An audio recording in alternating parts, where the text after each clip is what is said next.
Welcome to the clinical skills video for male urethral catheterization. Prior to the procedure, you must obtain verbal consent having fully explained the procedure to the patient.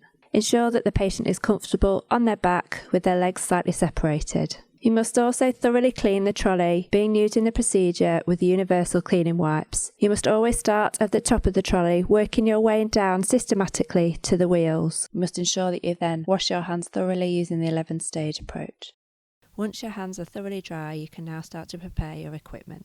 This procedure involves the surgical aseptic non-touch technique, therefore we have a critical sterile field. Open the sterile pack onto the trolley, ensuring the wrapped edge is uppermost on the trolley and that you're not contaminating the contents in the process. Unwrap the pack using the corners of the pack to create a sterile field. Then using the sterile apron on top, remove the contents of the pack until you're able to get to the sterile gloves.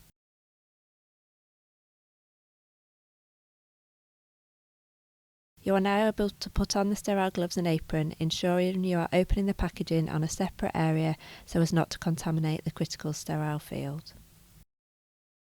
Please note in this video we are using the urinary catheter packs used within Nottingham University hospitals. If using different equipment, you may need to open water for cleaning, sterile gloves and catheter onto your sterile field at this point.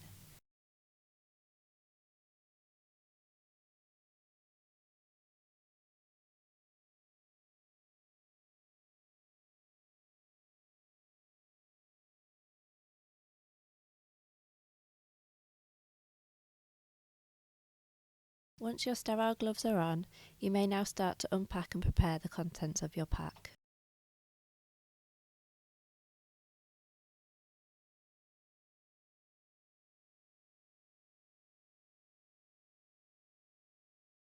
Within your pack, you have 5 syringes. 2 syringes of sterile water for cleaning with a yellow label on. 1 empty syringe for deflating the balloon if replacing an existing catheter prior to inserting the new one, or this can be used for obtaining a urine sample from the new catheter. 1 sterile water for inflating the balloon and 1 syringe with lubricant in. Please note, InstillaGel lubricant does not come within the pack and will need to be obtained separately. InstillaGel contains local anaesthetic and antimicrobial properties. You can now prepare your gauze for cleaning. You can either place the gauze directly into the container within the sterile field and squirt the sterile water onto it, or by decanting the sterile water into the container and wetting each piece of gauze prior to use. Whichever technique you use, ensure that once used the syringes don't go back onto the sterile field and get disposed of straight away.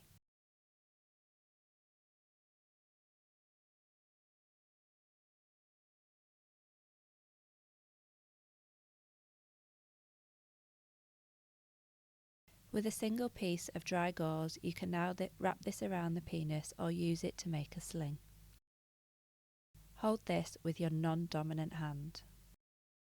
Whilst holding the penis with your non-dominant hand, clean the penis thoroughly, around the meatus from the tip backwards. This must be done several times until clean.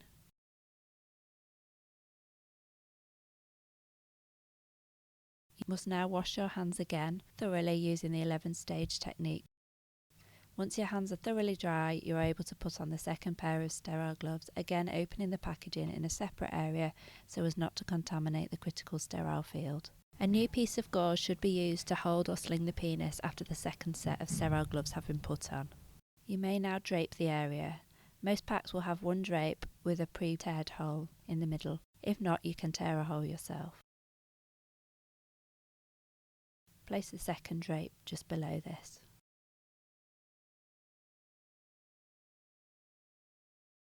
Holding the penis with the fresh gauze swab, you can now start to instill the lubricating gel. A small amount of InstillaGel should firstly be applied to the external meatus prior to insertion of the syringe tip. Slowly instill the gel, allowing time to fully lubricate the urethra.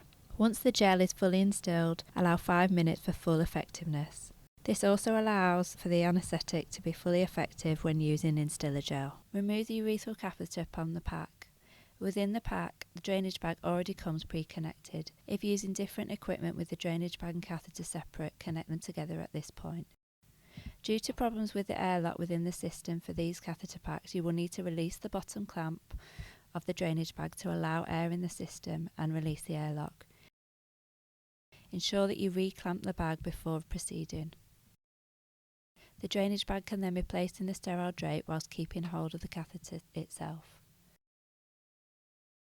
Now start to remove the plastic sheath from the catheter, tearing the packaging slightly, exposing the catheter tip without directly touching it. Holding the penis again with a gauze swab, holding it upright to optimise insertion, you can now start to slowly introduce the catheter using a non-touch technique, tearing the sheath off as you go and not directly touching the catheter itself. If opting for a touch technique, you may remove the plastic sheath completely at this point, as you have changed your sterile gloves since cleaning the penis.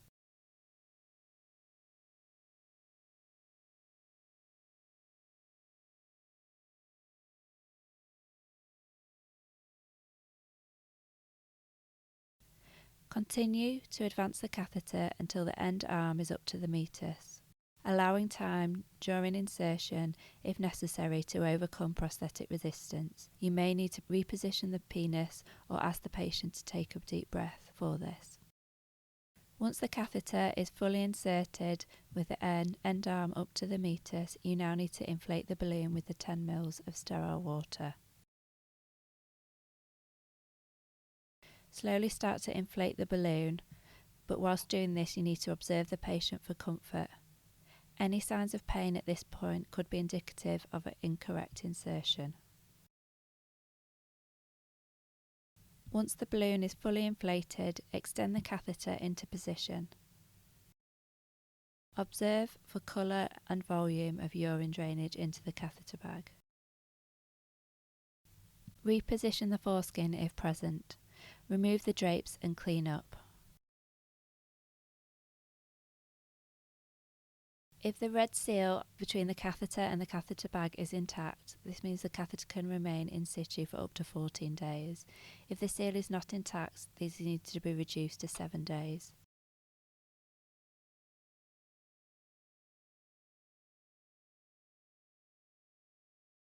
You must now ensure the catheter is adequately secured both to the leg and then clipped onto the bed.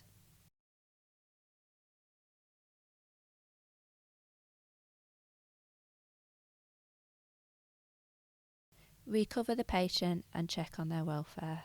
For adequate documentation, we need to clearly document the indication for catheterization, the colour and volume of residual urine drainage, any complications to the procedure, and that the foreskin has been retracted after the procedure. Also, if a chaperone was present, we need to document this in the notes and who the chaperone was. In summary, prepare the patient and gain verbal consent, confirming their identity.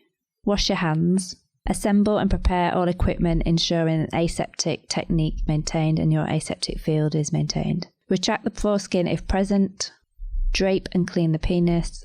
You must clean the penis before changing your gloves. Insert the lubricant. Change gloves. Insert the catheter, maintaining an aseptic technique. Inflate the balloon once the end arm is up to the meatus. Extend the catheter into position and secure the catheter in place. Reposition the foreskin if present, observe for drainage, dispose of all equipment, and document clearly in the patient's notes. Please be aware, local guidelines may vary in terms of order of the procedure. Please ensure you check and follow all local trust guidelines prior to performing this procedure.